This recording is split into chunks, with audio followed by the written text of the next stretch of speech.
Hi అండి, నమస్తే అండి. నేను మీ ఈశ్వర్ని. వెల్కమ్ టు బడ్లాస్ కిచెన్. ఈరోజు మనం నెయ్యి తయారు చేసుకుందామండి. పూసల నెయ్యి. ఇది చాలా ఈజీగా ఉంటుంది. మనం రోజు వాడుకునే పాలలోనే మేగడ తీసుకొని ఇలా తయారు చేసుకోవచ్చండి. చాలా ఈజీగా తయారు చేసుకోవచ్చు. టేస్టీగా ఉంటుందండి. బయట మనం కొనాలంటే ఇంత ప్యూర్గా నెయ్యి కూడా దొరకదు కాబట్టి మనం ఇంట్లోనే చక్కగా చేసుకోవచ్చండి. నేను ముందుగా నెల నుంచి మేగడ స్టోర్ చేసుకున్నానండి. నెల కాదండి, నెల 10 రోజులు. అంతకుముందు 10 రోజుల నుంచి, తర్వాత ఒక నెల 10 రోజులు మేగడండి ఇది. ఇట్లా నేను పాల మీద కొన్ని రోజులు, పెరుగు మీద కొన్ని రోజులు మేగడ తీసుకొని సపరేట్గా ఇలా పెట్టుకున్నాను. అచ్చంగా పాల మీద లేదా పెరుగు మీద కాకుండా ఇలా అయితే చాలా టేస్టీగా ఉంటుందని నేను పాల మీద ఒక బాక్సు, పెరుగు మీద ఒక బాక్స్తో ఇలా తీసుకొని పెట్టుకున్నాను. ఇది చాలా ఈజీ అండి. ఇప్పుడు నేను మిక్సీ జార్ తీసుకొని ఈ మేగడంతా నేను మిక్సీ పట్టుకుంటున్నాను. మొత్తం ఒకసారి కాకుండా కొంచెం కొంచెం ఇలా తీసుకొని మనం మేగడ్ని మిక్సీ జార్లో వేసి పెట్టుకోవచ్చు. చల్లకవ్వంతో కూడా చేసుకోవచ్చండి. కాకపోతే ఇలా మిక్సీలో వేస్తే ఈజీగా వస్తుందని నేను మిక్సీ జార్లో వేశాను.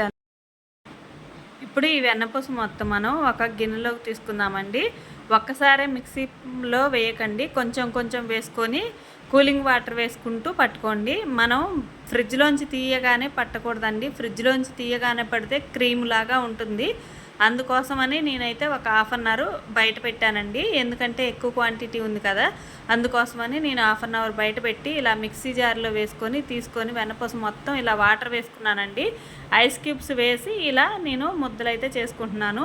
ఇది చాలా క్వాంటిటీ ఉంది కాబట్టి నేను ఇలా పెద్ద పాత్రలోకి తీసుకొని ఐస్ ముక్కలు వేసుకొని వాటర్ వేసుకొని ఇలా తీసుకొని మళ్ళీ దీన్ని మొత్తం ఒక గిన్నెలోకి తీసుకుంటున్నానండి. దీన్ని అయితే నేను 2-3 సార్లు అయితే కడుక్కొని తీసుకున్నాను. ఎందుకంటే నెల రోజుల నుంచి మనం పక్కన పెట్టుకుంటాం కాబట్టి 2-3 సార్లు అయితే నేను ఇలా ఐస్ క్యూబ్స్ వేసి మళ్ళీ వాటర్ వేసుకొని చక్కగా ఇలా వాటర్ మొత్తం తీసేసి ఈ వెన్నపూసని నేను ఇలా పక్కకు తీసుకున్నానండి. ఇది మళ్ళీ మొత్తం ముద్దల్లాగా చేసుకొని నేను ఒక గిన్నెలోకి, అదే గిన్నెలోకి పెట్టుకుంటున్నాను. నేను అదే రోజు కాగపెట్టుకోలేదండి, తెల్లవారే కాగపెట్టుకున్నాను. ఆ రోజు నైట్ అయిపోయింది, అందుకోసమని నేను ఆ రోజు నెయ్యి చేసుకోలేదు. తెల్లారిన తర్వాత మార్నింగ్ టిఫిన్లో ఎన్ని అయిపోయిన తర్వాత నేనైతే నెయ్యి చేసుకున్నానండి. ఇది చాలా ఈజీగా చేసుకోవచ్చు, కాకపోతే మనకి పాలు చిక్కగా ఉండాలన్నమాట.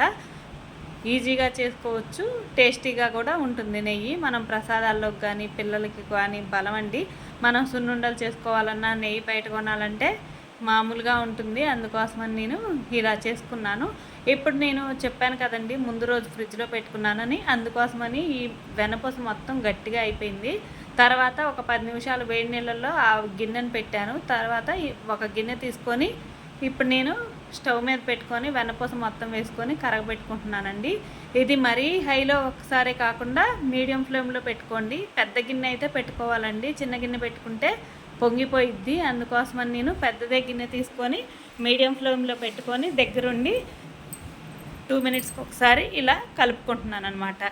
మీరు ఒకసారి హై ఫ్లేమ్లో పెట్టి పక్కకి వెళ్ళిపోతే పొంగిపోతుందండి. అందుకోసమని ఇలా చూసుకుంటూ కలుపుకోండి. ఇప్పుడు చిన్నగా కరుగుతుంది కదా, కొంచెం మీడియం ఫ్లేమ్లో పెట్టుకోండి, మరీ హైలో కాకుండా. చూసారా, దగ్గరుండి కలుపుకుంటే ఇలా పూసలుగా చక్కగా రెడీ అవుతుంది. నేను ఇలానే దగ్గరుండి కలుపుకున్నానండి. ఇది ఇంకొక 5 మినిట్స్లో రెడీ అయిపోతుంది. మనం దగ్గరుండకపోతే మాడిపోతుంది, నెయ్యి మొత్తం టేస్ట్ మారిపోతుంది. చూసారా, ఇప్పుడు మనకి నెయ్యి రెడీ అయిపోయింది. స్టవ్ ఆఫ్ చేసుకుందామండి. నేను ఇప్పుడు స్టవ్ ఆఫ్ చేసుకొని కొంచెం సేపు చల్లారనిచ్చానండి. చల్లారిన తర్వాత మనం స్టీల్ డబ్బాలో కానీ గాజు సీసాలో కానీ దేంట్లో అయినా స్టోర్ చేసుకోవచ్చు. ఇప్పుడు ముందుగా నేనైతే ఒక గిన్నెలోకి వడపోసుకుంటున్నానండి. చాలా రుచిగా, కమ్మగా, వాసన సూపర్గా ఉందండి. చాలా టేస్టీగా ఉంది నెయ్యి కూడా. నేనైతే మామిడికాయ పప్పులో వేసుకొని, మామిడికాయ కారం కొత్తగా పెట్టుకున్నాము, అది పెట్టుకొని నెయ్యి వేసుకొని తింటుంటే చాలా టేస్టీగా ఉందండి. ఈ వీడియో కనుక నచ్చినట్టయితే లైక్ చేయండి, షేర్ చేయండి, సబ్స్క్రైబ్ చేసుకోవటం